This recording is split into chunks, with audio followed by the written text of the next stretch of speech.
ఓం శ్రీ గణేశాయ నమః. శ్రావణమాస సంకష్ట చతుర్థి కథ. శ్రీరస్తు. ఓం శ్రీ గణాధిపతయే నమః. శ్రావణమాస కథ. శ్రీ మహాగణాధిపతయే నమః.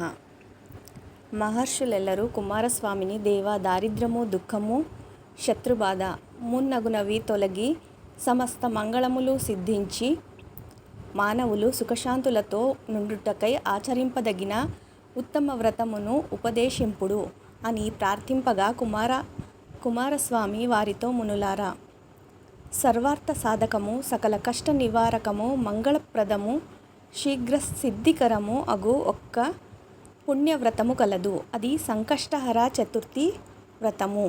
ఇది గణపతికి సంబంధించినది. ఈ వ్రతమును శ్రావణ బహుళ చతుర్థి నాటి రాత్రి చంద్రోదయ కాలమున ఆచరించవలెను.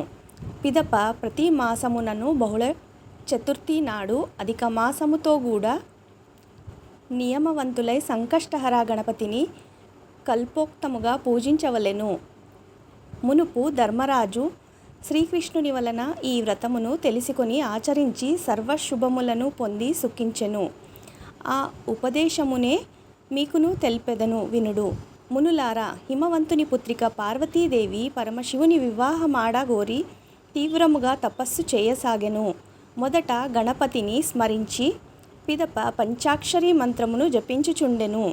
ఇట్లుండ గణపతి అనగా పార్వతీ గణపతి, నేను శివుని పెండ్లి దలచితిని కనుక నా కోరిక శీఘ్రముగా నెరవేరుటకై ఏదేని మంచి వ్రతమును ఉపదేశింపుము అని అర్థించెను. అంతటా మహాగణపతి పార్వతితో, అమ్మా, వ్రతములలో నెల ఉత్తమమైన సంకష్టహర చతుర్థి వ్రతము అనునది గలదు. దీనిని శ్రావణ బహుళ చతుర్థి చవితి నాడు ప్రారంభించి 24 సంవత్సరములు చేయవలెను.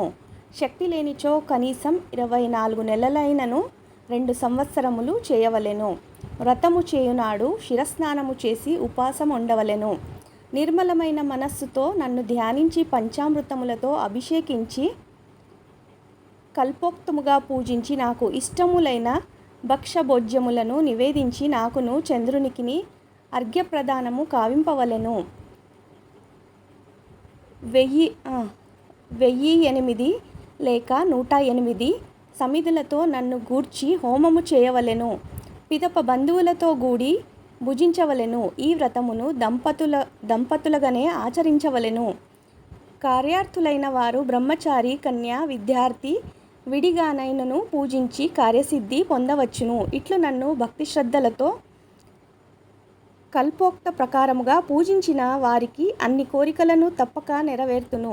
కనుక అమ్మా, నీవును ఈ వ్రతమును ఆచరించి మనోరథ సిద్ధి పొందుము అని వివరించెను. ఇట్లు గణపతిచే ఉపదేశము నొందిన పార్వతీదేవి ఈ సంకష్టహర చతుర్థి వ్రతమును ఆచరించి పరమశివుని పెండ్లాడి సర్వమంగళయై సుఖించెను. అహల్య ఈ వ్రతమును చేసి శాప విముక్తి నొందెను. శ్రీరాముడును ఈ వ్రతమును ఆచరించియే కష్టము నుండి గట్టెక్కెను. కనుక ధర్మరాజా, నీవును ఈ వ్రతమును యథాశాస్త్రముగా ఆచరించి వనవాసాది కష్టముల నుండి గట్టెక్కి రాజ్యము నొంది సుఖింపుము అని శ్రీకృష్ణుడు ఉపదేశించగా ధర్మరాజు అట్లే ఆచరించి రాజ్యాది లాభములొంది తమ్ముళ్లతో భార్యలతో కూడి సుఖించెను. ఇట్లు శ్రీకృష్ణ ధర్మరాజ సంవాత్మకమగు శ్రావణమాస సంకష్టహర చతుర్థి వ్రత కథ సమాప్తము. శ్రీ మహాగణపతి ప్రసాద సిద్ధిరస్తు. ఓం శాంతి శాంతి శాంతి. సర్వే జనా సుఖినో భవంతు.